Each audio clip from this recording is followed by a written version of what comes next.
my fellow readers, I Dark Tiffany 7 Simpson back with another fanfiction reading. As always, let me just get rid of that.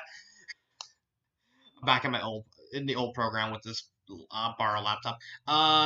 As always, I'll have a link to the story in the description below. Please like the video, subscribe to the channel, click on that bell for notifications, and leave a comment in the comment section below on your thoughts of the story. So, the story I'm doing a reading of is To Be a Fairy. It is a Touhou Vocaloid reading. This is going to be the last reading of the year. I haven't quite finished Professor Arc yet. Lots of stuff has happened in the last couple of weeks. Not weeks, week. And it's kind of slowing me down. I'm almost done. I'm pretty much only have about 10 chapters left of the story. So I'm going to be switching it. This is going to be the reading.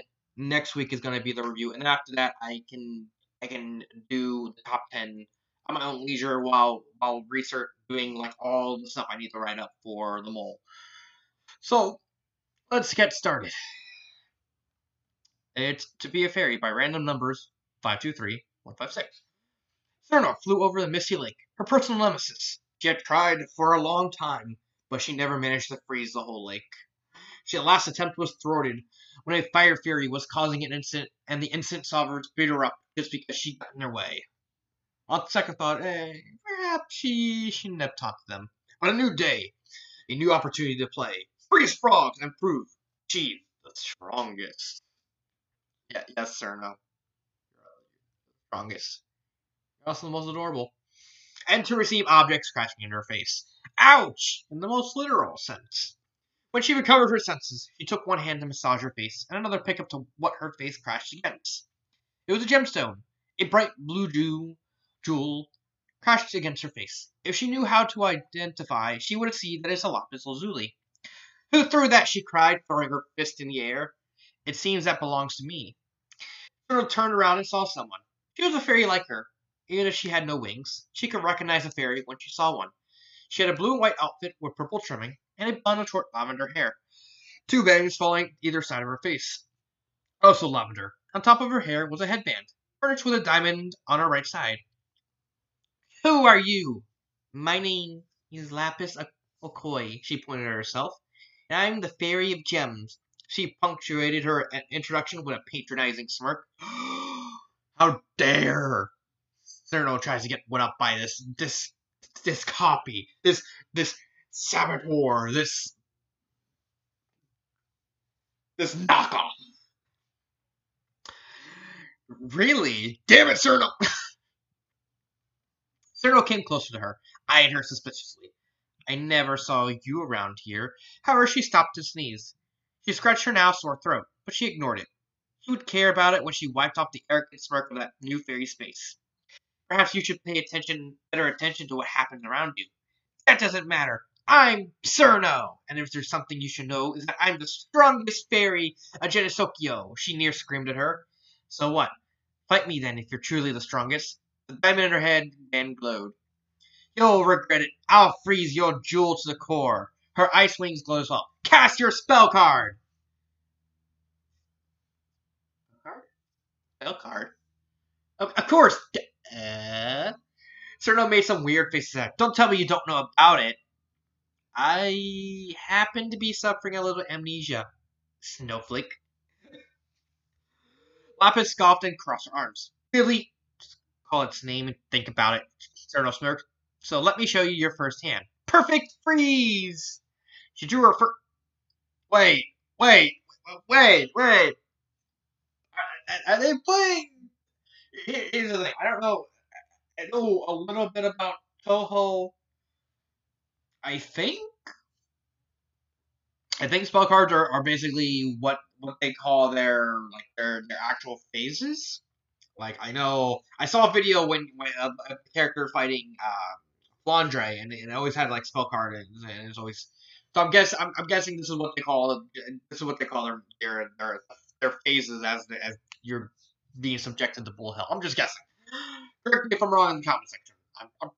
I'm pretty sure that's it. Okay. That's it. Okay. Perfect freeze. She drew her first card, the ice stacks appearing around her. Wait, she actually drew the card? I thought that was like, that was just a thing to tell you what move they're doing. She drew her first card, and ice stacks appeared around her. Lapis seemed confused with the sudden appearance of the stacks. The temperature dropped, but Lapis didn't feel cold because all that effort dodging the ice projectiles that were closing on her, and she simply had the idea of flying forward in Cerno's direction. Lapis smirked when she saw Cerno had her front unguarded, but the smirk disappeared when Cerno stretched both her hands in her direction, firing a huge orb of ice at her, hitting her straight.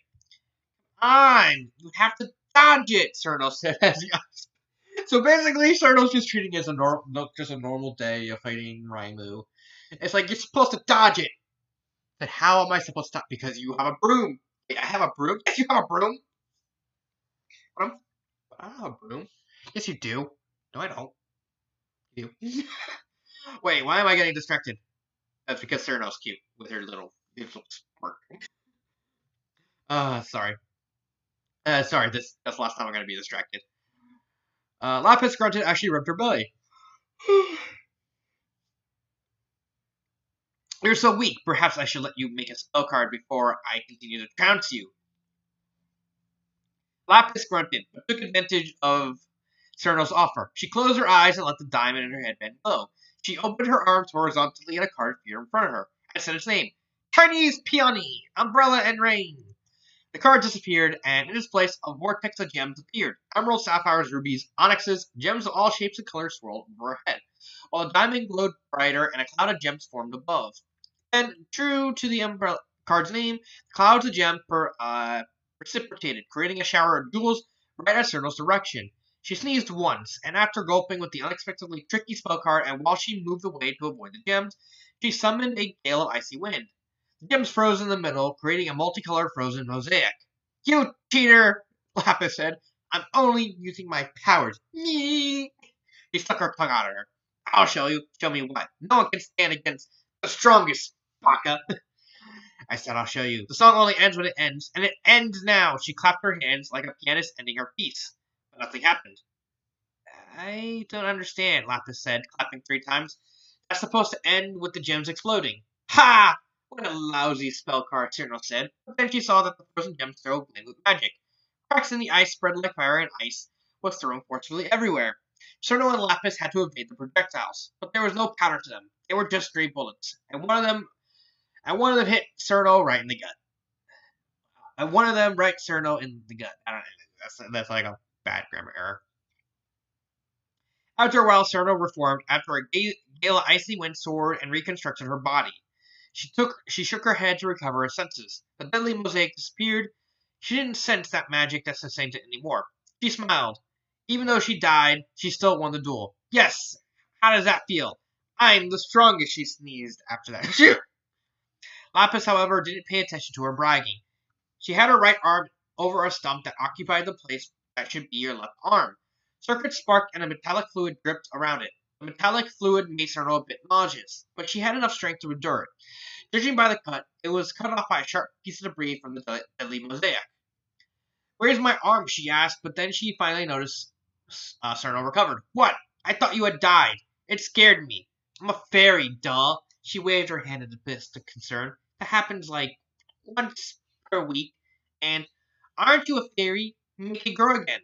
The nano machines will take days or even weeks to grow another. What are nanomachines? I'm not sure. She looked at the stump. Wait, why do I know this word? Are you sure you're a E? Cerno asked, sneezing again. I told you I had amnesia, but I'm a fairy of gems. It should be right. She didn't look at Cerno's face. That, she pointed at the stump and sneezed. That's definitely something a fairy shouldn't have. I know why I'm sneezing and my throat is sore. I'm allergic to metals, and you have a lot of it.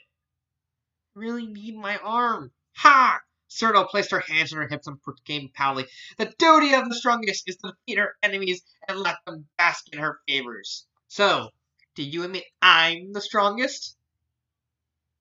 Yes, she said between her teeth. And what are the magical words? She leaned forward to her. Please. Consider yourself lucky for having me help you, she pointed to herself, trying to strike a pose she thought to be awesome.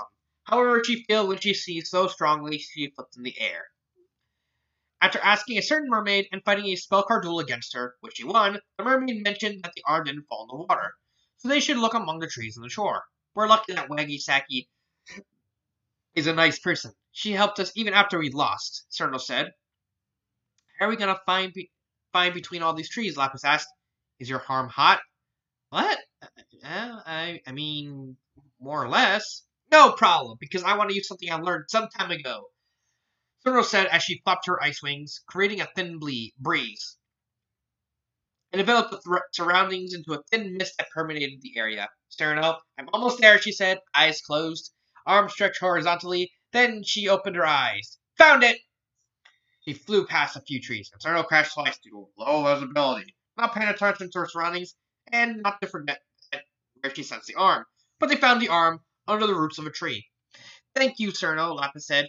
That's the way the strongest goes, Cerno said proudly. I am the cold, so I can feel anything the cold touches. Lapis attached the arm to the stump. The metallic liquid covered the part that was broken, and after a few moments, the wound disappeared. And even though it still dripped with the liquid, which Cerno still found to be disgusting. My arm will be fully recovered later, she said, moving her fingers. However, it works for the moment. Again, bless you, Cerno. I'm definitely allergic to you, she said, wiping her nose. Could you do something about it? I'm sorry, but that would need me to change my nature, she said while touching her arm. I never saw a fairy like you that bleeds gray blood has a detachable arm. You're weird, she pointed at her. It's just, she said, visibly embarrassed, although Cerno didn't seem to notice that she embarrassed her. Don't remember. Then she pressed something in her that made a holographic panel emerge from her arm, startling them both. What's that? Cerno asked. It's a panel of light. She used her fingers to navigate through the holographic panel, then she pressed a few buttons and music started to play. Wait, I know this song. Sing it then, Cerno said, ending with another sneeze. Lapis took a deep breath, held her arms together, and started. I spent the whole night awake, thinking about you. I can't sing. As Lapis sung, Cerno was so impressed with her voice that she decided to sit down in the grass to pay attention.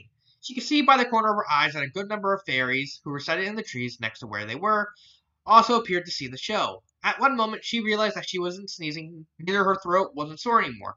In fact, she felt better than before she met her. After she finished, Cerno and the rest of the fairies applauded her. Lapis made a quick thanking signal and the multitude dispersed, commenting on her presentation. The fairy gems, however, stood still where she was. You have a beautiful voice, Lapis, and she stopped to take a good breath. My nose returned to normal. I'm feeling much better now. Lapis, however, stared into the void, as if in shock, earning a confused look from Cerno. Then she muttered, I remember, Cerno. You remember? Cerno, I'm not a fairy. I'm a Vocaloid. What? A program that was developed for entertainment purposes, collecting samples from a human voice, a woman named Nako, synthesizing it and giving it a design. I was first online in 2013. Turned to Cerno, and then technological advances allowed humans to build a body for me, and to program it high enough into artificial intelligence. I remember I even passed the Turing-Wilson test on my first try. Thus, I'm an android-shaped fairy. Oh, that explains a lot. Whatever that means, Cerno said, scratching her head. Cerno, she looked at her hands. My developers explained to me that fairies don't exist. They are a fiction created in the early days of civilization. They gave me the shape because they wanted to market me like this. Then she looked at Cerno. I always wondered what it's like to be a fairy. Cerno looked at her expression and was puzzled that she doubted at first about her nature. She saw that Lapis was confused or wanting to cry. She flew at the ice fairy and grabbed her hand and pleaded, Cerno, you're the strongest of all fairies. Teach me how to be a fairy. I don't know. She let go of Lapis's hands and flew backwards. Can't learn how to be a fairy. You just are a fairy. Oh. She looked down. Her smile disappeared. Her eyes widened. I suppose it makes sense. A fairy is a fairy. A Vocaloid is a Vocaloid. Even if it's shaped like a fairy. Logical. just like a program. She landed on her knees. The gift of true intelligence has its downsides. Disappointment, unfulfillment of expectations, a logical result for a logical phenomenon. Come now, there's no need to get gloomy. Fairies aren't supposed to exist. Why do I have this silly fantasy of mine? Because this is Jinsokyo, Cerno said dramatically pointing to the skies, and this is the land of fantasy. I know Jinsokyo is the Japanese word of fantasy. Can you summon those gems? Heck, didn't you even heal me? I bet you can't do that in the outside world. Looking this way, Lapis said, looking at her hands. You're right. How did I manage to do that in the first place? Try again. She nodded and then closed her eyes and cupped her hands. Dust started accumulating in her hands. It took the shape. Oh, that word is so bad. It took the shape a shiny cobalt and finally glowed. Lapis looked at it and smiled. Marvelous, she was the one who did that. Forget what you learned in the outside world. Take away that logic and make the impossible possible. Huh? Lapis tilted her head. What are you talking about? I don't know. I don't remember where I heard this phrase. But just as I can make ice, you can make jewels. If you're a gem fairy, she said, pointing to the cobalt in Lapis's hands. Lapis smiled again. Thank you, Cerno. I feel much better now. If I had tear ducts, I'd be crying now. That's the way I like. No gloomy thoughts about the strongest. Right, Diamond Girl? She said, poking playfully her jewel. Actually, this isn't a diamond. This is a tourmaline from Pariaba. She said, adjusting the gem. Yeah, it doesn't matter, she said, picking her up by the wrist. I need to show Jinsokyo to you. There's just so many things I need to show you. I need to introduce you to my friends. There, we can even beat that pesky shrine maiden. Then something started buzzing, and the noise came from Lapis's wrist. Oh no! Oh! Did I do something wrong? Cerno said, letting go of Lapis. No, she said, examining her wrist. This works like a distress signal. It means my owner will be here soon to pick me up. Does that mean, the Ice Fairy said, concerned? Unfortunately, I need to go, she said, not looking at Cerno's eyes. But you just arrived! I mean, see, you can stay here. You're not one of those stupid outsiders, Cerno said, shaking her arms. Cerno, my place is with my people. I have a job. I would disappoint a lot of my fans. She now looked at her. I have a sister named Meryl, and even if we fight each other constantly, I know I wouldn't be able to just leave her. You idiot. Why are you doing that? Cerno said, fuming, red-faced, and using all her strength to contain her tears. Even though I'm a Vocaloid, while I'm here, I'm more of a fairy than a Vocaloid. Lapis said, I don't think I'll be able to use my fairy powers outside Jinsokyo. But I want you to keep this as a memento. She gave the cobalt she had created earlier to Cerno. The sound of the signal increased. Tell me, children, do you know how you're going to find your way? Who's saying that? Both Cerno and Lapis looked around and saw a woman sitting on a purple hole, filled with soul-staring red eyes. Even though Lapis didn't know who she was, and anyone who lived in Jinsokyo knew who she was, even if they never saw her. Lapis, I am Yukari Kimono, yokai sage and overseer of Jinsokyo, she said, clasping both hands under her chin. She also smiled at the Ice Fairy and the Android Fairy. As much as you enjoyed your time in our world, I agree it is time for you to leave. She moved a hand, making a portal appear right in front of Lapis, filled with the same red eyes that could stare forever. Now, don't be afraid. You have my word you'll return to safety. Then her eyes sharpened, but still kept her smile. We in Jinsokyo like to stay separate from your world. You can enter in this portal only if you promise not to tell anyone about this.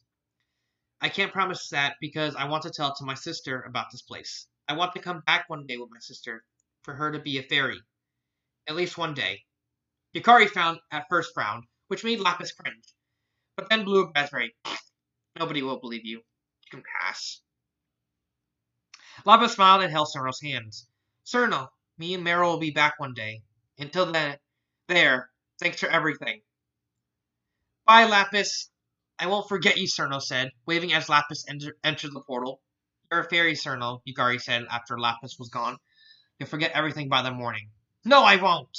I didn't forget red-white, neither black-white, nor I'll forget blue-white, Cerno said, making a tantrum toward Yukari, to which she ignored. It's true, she said, and stopped to sigh. It's been almost half a century they're gone, and you, a simple fairy, still remember them. Again, they left a good legacy. I'm the strongest fairy, Cerno said, crossing her arms and pouting. But then she quickly returned to normal to ask, was it you who brought Lapis? Nope. The android Vocaloid, whatever, wished so badly to know what a fairy is that her desire burned so cute. She waved her hand dismissively. Humans have advanced enough to build fairies of their own, and they like to think this isn't something new. What are you talking about? Things too complex for your little fairy brain of yours. She poked her in the forehead and disappeared into her gap. Thurno, on the other hand, stuck her tongue out, went to gas, disappeared, and continued flying, smiling that she'd made a new friend. So, that is the story. Is there like a sequel? Because this kind of ended on a sequel, on a thing that you can kind of continue on. Did it? Did it?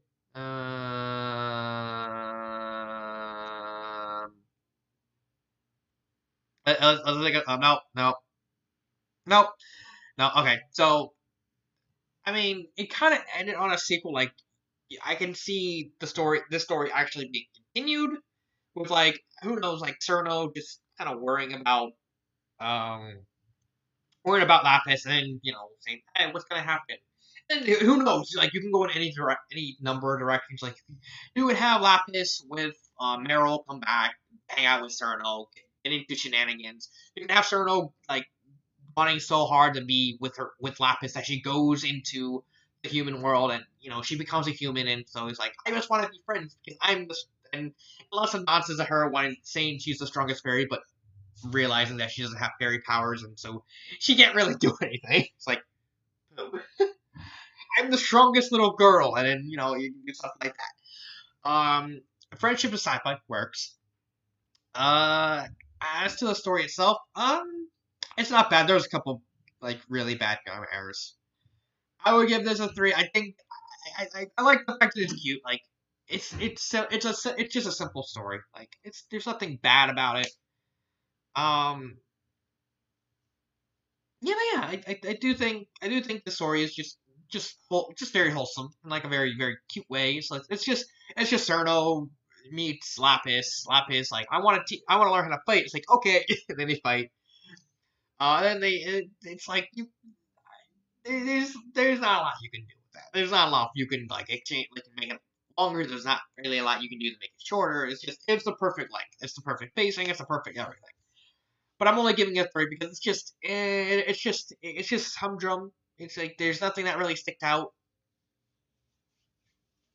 So that is To Be a Fairy by Random Numbers 523156. This has been Dark Symphony 777 and cut.